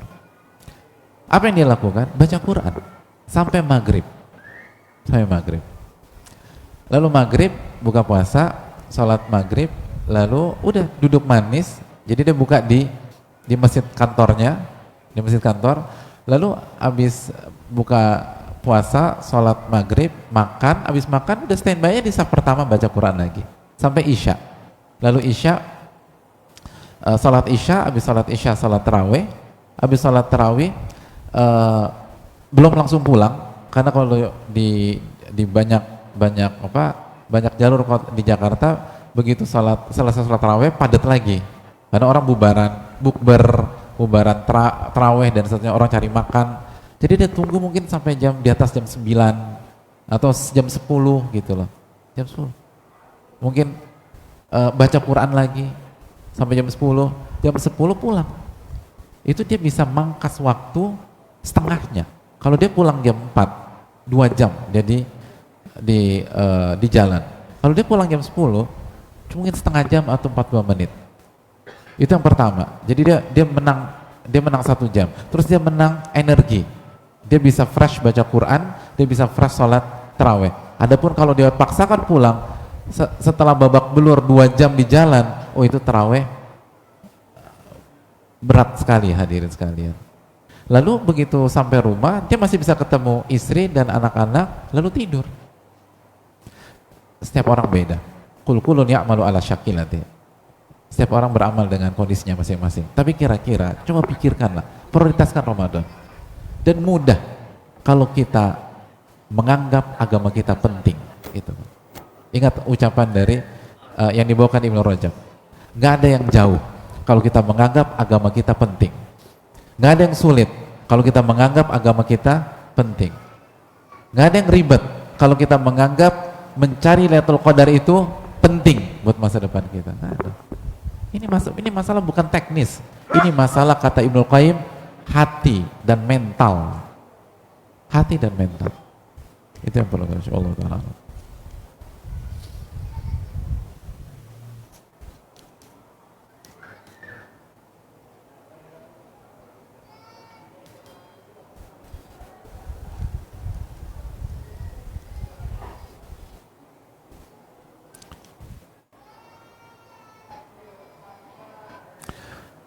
Assalamualaikum Ustaz. Waalaikumsalam. Tolong berikan nasihat kepada istri kami yang masih hobi nonton, membaca berita-berita yang tidak bermanfaat seperti berita gosip padahal sudah lama ngaji. Barakallahu fikum. Terima kasih atas pertanyaannya. Alhamdulillah afana mimma talahum bi wa faddalana ala katsir mimman khala tafdila. Hadirin sekalian, ini yang kita sampaikan gitu loh. Bedakan antara ilmu maklumat dengan ilmu bermanfaat, beda. Yang berikutnya, gimana solusinya? Kembali muliakan ilmu. Itu kalau kita bicara solusi mendasarnya, muliakan ilmu. Kita muliakan ilmu, istri kita muliakan ilmu. Solusi spesifiknya, yang pertama, kalau istri kita masih hobi gitu, langkah pertama apa hadirin? Kawin lagi. Subhanallah. Langkah pertama efektif emang. Efektif Pak Ustadz. Waktu nonton, waktu gosip jadi waktu nangis Pak Ustadz. Udah males nonton, udah males gosip, nangis aja kerjaannya. Subhanallah. Hadirin, yang pertama itu istighfar. Istighfar. Oh ma asabakum min musibatin fa bima kasabat aydikum wa ya'fu an katsir. Apapun yang menimpa Anda itu pasti ada andil dari tangan-tangan Anda, dosa-dosa Anda. Dan Allah telah mengampuni banyak dosa-dosa kita. Asyura hadirin sekalian. Jadi ketika ngelihat istri kita kok begini istri saya, langsung ingat dosa kita hadirin. Ini mentalitas orang-orang beriman, bercermin sebelum menyalahkan orang lain. Ingat apa yang dikatakan oleh para ulama kita, para salaf atau sebagian salaf. Apa kata mereka? Kata mereka, inni la'asillaha fa'ara athara ma'siyati fi imra'ati wa dabati. Aku bermaksiat kepada Allah. Aku bermaksiat kepada Allah. Setelah aku bermaksiat, aku melihat dampak buruk maksiatku ada pada perangai istriku dan tungganganku. Kok istriku agak berubah 3 hari ini? Biasanya tuh mudah diatur, lembut, tiba-tiba sekarang keras, kasar, ngelawan. Sebelum nyalakan beliau, dan memang mungkin salah, tapi ingat diri kita dulu dong. Ibda binafsik, kata Nabi SAW, mulai dari diri Anda. Ibda binafsik, mulai dengan diri Anda. Ini dosa. Ini dosa. Hadirin, masalah rumah tangga tidak akan selesai hanya dengan menyalahkan pasangan. Coba istighfar. Istighfar. Setelah istighfar, evaluasi kepemimpinan kita. Ar-rijalu qawwamuna 'alan nisa. Laki-laki itu pemimpin bagi wanita. Bagi wanita, bagi istri. Sudahkah kita menjalankan peran sebagai pemimpin? Karena istri bukan hanya sebatas disayang, istri harus dipimpin, istri harus dibina. Sudahkah kita mengamalkan firman Allah Subhanahu wa taala, qu anfusakum wa ahlikum naron, dalam surat At-Tahrim ayat 6. Jagalah diri kalian dan keluarga kalian dari siksa api neraka. Dan ingatkah apa yang dikatakan oleh Ali bin Abi Thalib radhiyallahu taala an? Bagaimana menjaga keluarga, bagaimana menjaga istri dari api neraka? Gimana caranya hadirin? An yu'allimahum wa yu'addibahum, dengan cara diajarkan agama dan dididik. Sudahkah kita ajarkan mereka agama? Dan sudahkah kita mendidik istri kita? Itu hal yang perlu kita camkan.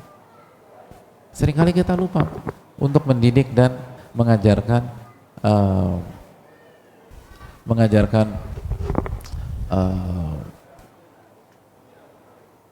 keluarga dan anak-anak kita. Sekali lagi, didik. Seringkali banyak istri yang akhirnya nonton atau gibah dan seterusnya, itu karena suaminya nggak punya waktu, hanya sebatas ngobrol dengan beliau. Kalau suaminya punya waktu bicara dan mendidik dan membangun narasi, maka akan terjadi banyak perubahan biidznillah ta'ala. Lalu yang berikutnya, mulai dari diri kita sendiri. Karena salah satu tugas pemimpin adalah memberikan contoh. Maka contohkan. Jangan-jangan istri kita nonton, kita juga suka nonton. Cuman beda genre aja gitu loh. Beda genre aja, tapi kita juga suka. Atau kita ngomongin orang juga. Gitu loh. Kan begitu. Tapi beda genre lagi-lagi. Istri bicara tentang itu, kita bicara tentang itu. Tapi intinya ngomongin orang. Coba evaluasi diri kita hadirin. Dan yang berikutnya, sudahkah kita luju ilallah? Kembali kepada Allah Subhanahu wa taala. Kembali kepada Rabbul Alamin. Itu hal yang sangat penting. Dan yang perlu kita renungkan adalah apa yang Allah firmankan dalam surat Al-Ahzab ayat 70-71. Ya ayyuhalladzina amanu ittaqullaha wa qulu qawlan sadida yuslih lakum a'malakum. Wahai orang-orang yang beriman, bertakwalah kepada Allah. Bertakwalah kepada Allah dan bicaralah yang jujur. Nanti Allah akan perbaiki urusan kalian. Seringkali mungkin urusan rumah tangga kita tidak diperbaiki oleh Allah karena kita nggak jujur. Dan kita suka bohong sama orang, kita suka bohong sama istri, kita suka nggak jujur sama istri, kita suka ngeles, kita nggak mau akui kesalahan kita. Maka Allah tidak memperbaiki urusan rumah tangga kita. Dan yang berikutnya, sekali lagi, ya, yang tentang poin ini, ya, habis saya jelaskan dulu ya. Jazakallahu khairan, makasih. Jadi sekali lagi hadirin Allah muliakan, mulai dengan diri kita lalu didik istri kita. Wallahu ta'ala a'lam. Ya, silakan. Waalaikumsalam warahmatullahi wabarakatuh.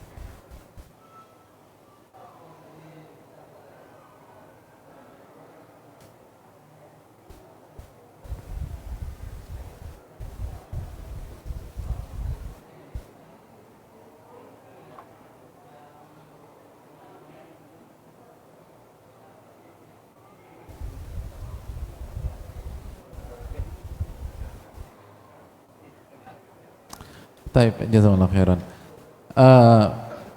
Hadirin Allah muliakan, masalah tentang belajar, kenapa ada secara umum ya, kenapa banyak kita atau anak-anak kita ketika belajar itu tidak ada perubahan dan tidak masuk ke dalam hati.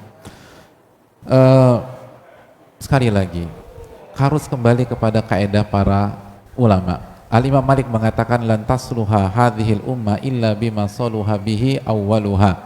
Umat ini nggak akan baik kecuali dengan metode yang membuat umat pertamanya jadi baik dan terbaik. Jadi itu udah jelas lah. Kalau ingin baik, kembali kepada konsep generasi pertama. Dan apa konsep generasi pertama ketika belajar? Kita tahu bagaimana Abu Abdurrahman As-Sulami. Abu Abdurrahman As-Sulami pernah menjelaskan tentang metode belajar para sahabat. Kata beliau rahimahullahu ta'ala, fayata'allamuna al-Qur'anal ilma wal amala jami'a. Mereka itu belajar Quran dari sisi ilmu dan amal secara paralel.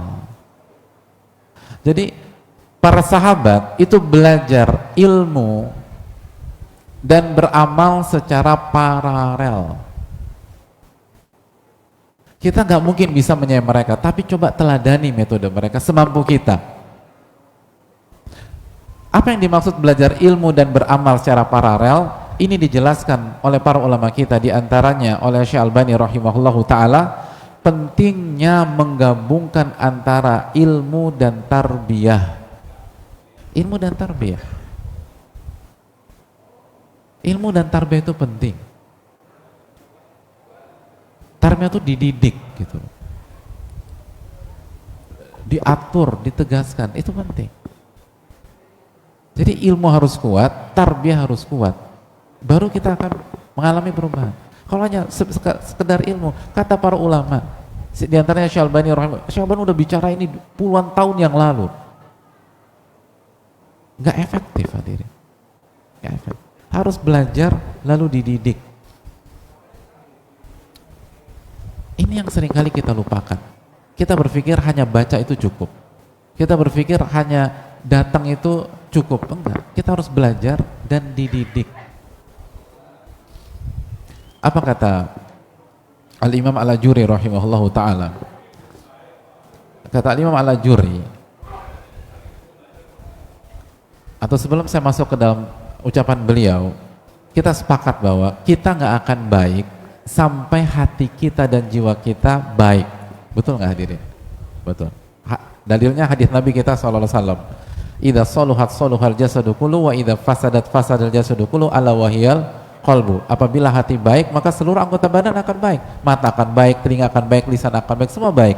Dan apabila hati itu rusak atau segumpal daging itu rusak, maka jasad akan rusak. Dan ketahuilah segumpal daging itu adalah al-qalbu. Nah, apa pembahasan al-qalbu wan nafas sebagaimana yang dijelaskan para ulama? Al-Imam Al-Ajuri rahimahullah ta'ala mengatakan bahwa jiwa dan hati manusia itu seperti al-muhru. Apa arti al-muhru? Al-muhru adalah anak kuda perang. Anak kuda perang. Yang nama juga anak kuda tapi kuda perang. Turunannya tuh berkelas hadirin, gagah, keren, nyenengin. Kata beliau rahimahullahu ta'ala, kalau anak kuda perang ini dilihat oleh orang umum, orang awam, maka orang awam dan orang umum akan memuji kuda ini. Masya Allah kudanya bagus segala macam.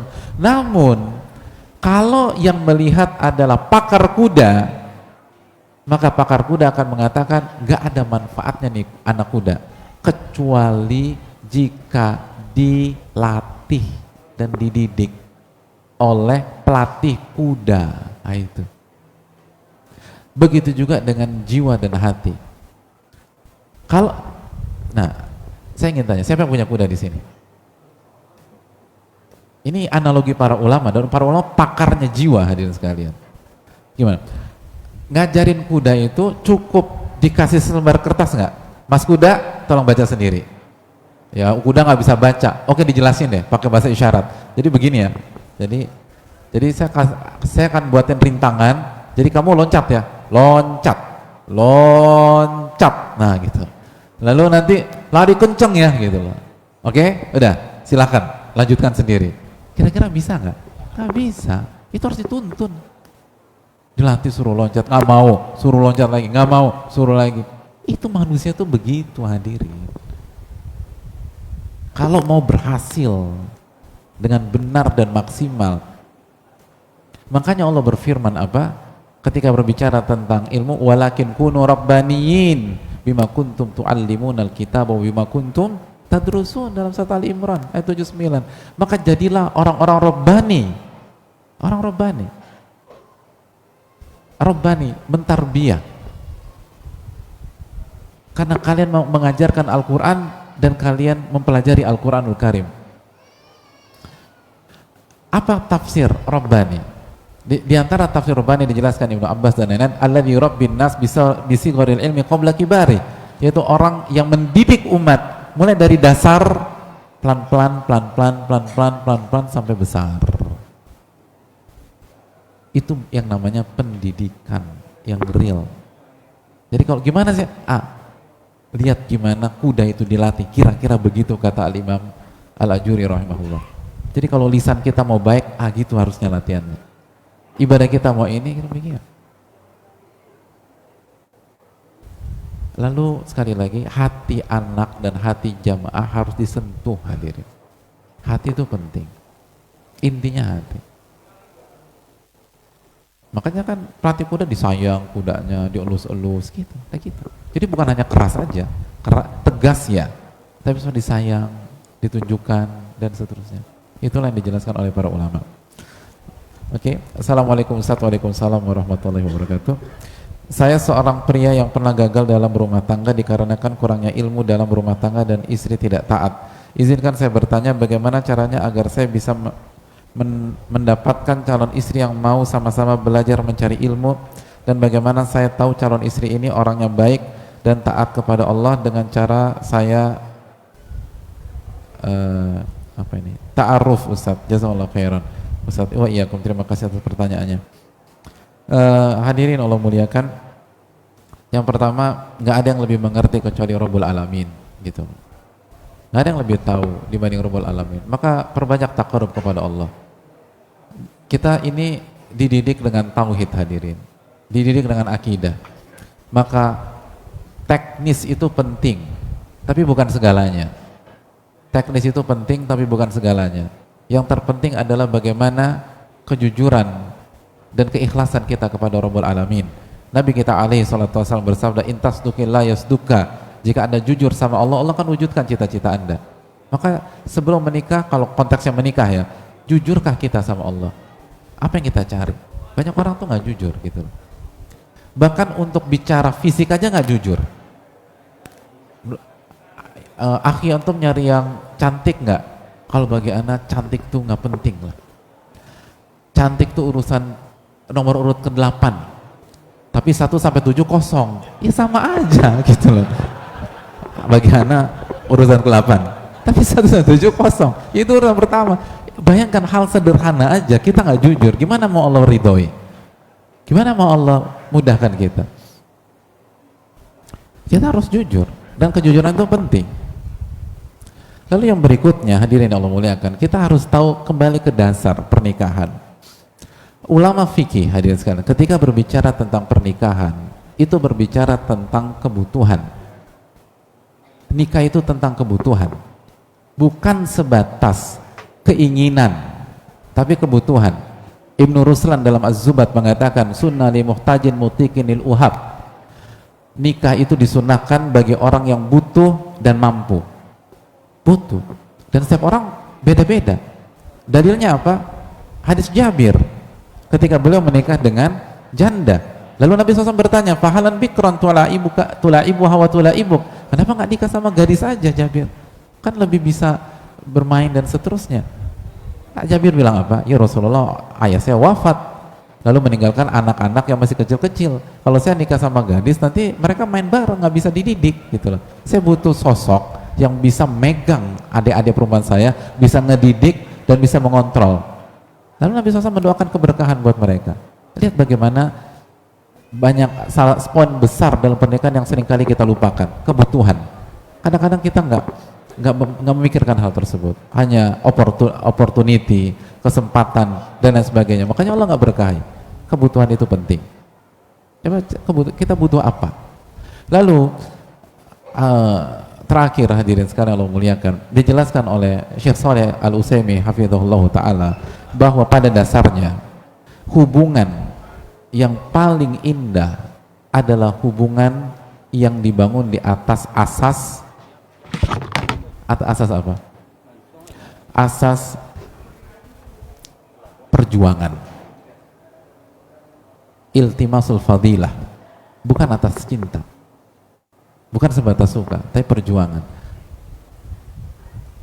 Makanya kata Syekh Shalih hafizahullah, kita harus cari teman, sahabat yang punya karakter penuntut ilmu sejati. Makanya kan beliau wanti-wanti dalam kata beliau, jangan bersahabat kecuali dengan thalibul ilm.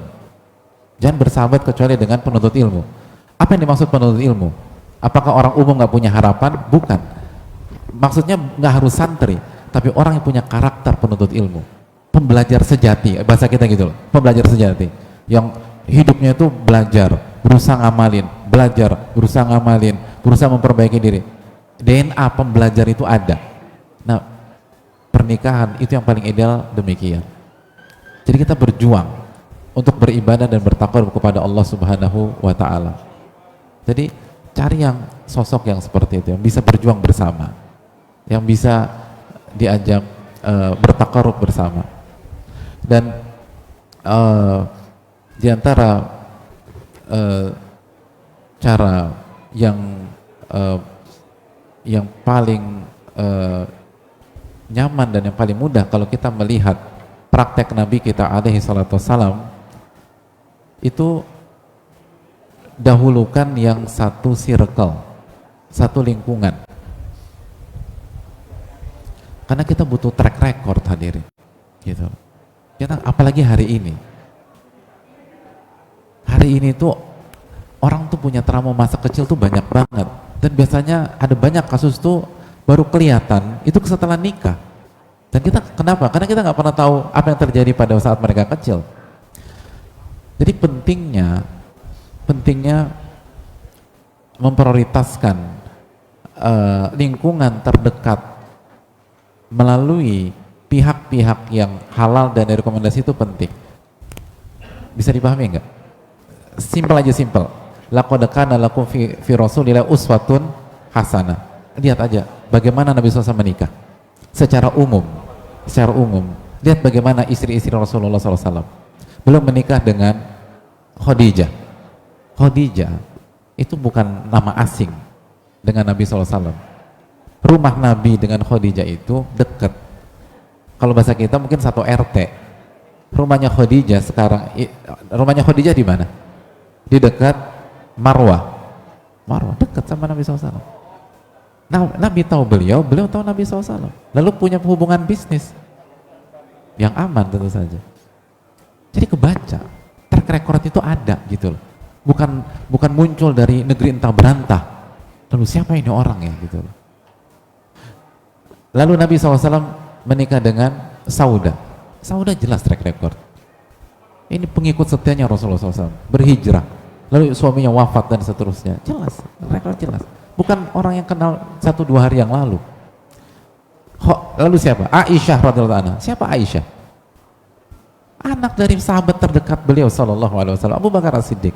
Beliau tahu ayahnya, beliau tahu ibunya, dan beliau tahu bagaimana Abu Bakar dan istri mendidik Aisyah. Clear. Hafsah, siapa Hafsah? Anaknya Umar bin Khattab, belum ngerti Umar bagaimana value Umar, gimana ngedidik Hafsah dan seterusnya. Secara umum demikian. Ummu Salamah, siapa Ummu Salamah? Secara umum demikian. Dengan siapa Nabi SAW nikahkan Fatimah? Ali bin Abi Thalib. Siapa Ali bin Abi Thalib? Itu dari kecil satu atap dengan Rasulullah SAW. Lihat bagaimana itu. Bukan harus demikian, nggak harus demikian.